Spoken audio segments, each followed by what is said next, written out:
didn't say I had proof. Although, I've been told that from their dimension, they could stare up to space and see the Earth looking back at them. However, this isn't the Earth that you and I know.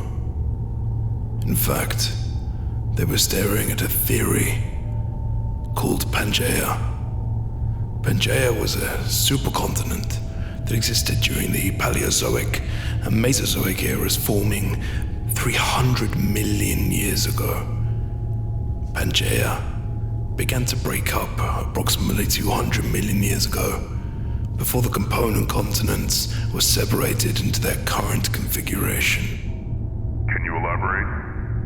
I believe the idea was first coined by an Albert Wedginier in his book The Origin of Continents and Oceans. A curious name, Wedginier. Reminds me of the happenings in New Swabia. I'll be sure to look into that particular coincidence when I leave this place.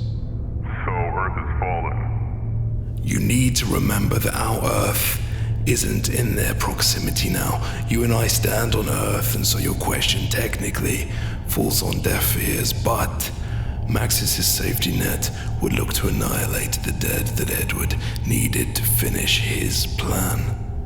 The rockets would scorch the surface of our Earth, yet leave the core intact. Dr. Loader, will you come here, please?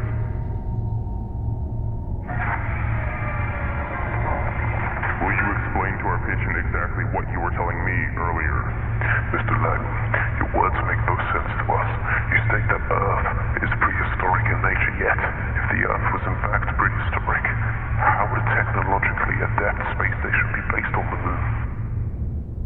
To be completely honest, it puzzles me to this day. There are only a few answers, however. Either Earth is trapped in its own continuum, and is therefore separate from their endeavors on the moon, or Richthofen's time travel is ripping out important elements of space and time. He is a wasp in his very own butterfly effect. However, he is not delicately flapping his wings. He is changing the course of history by rewriting the basis of past and future. Mr. Langham, it has been a decade since the first outbreak. I believe you are misremembering things. I will activate the lights behind you to better guide you. Be still, Mr.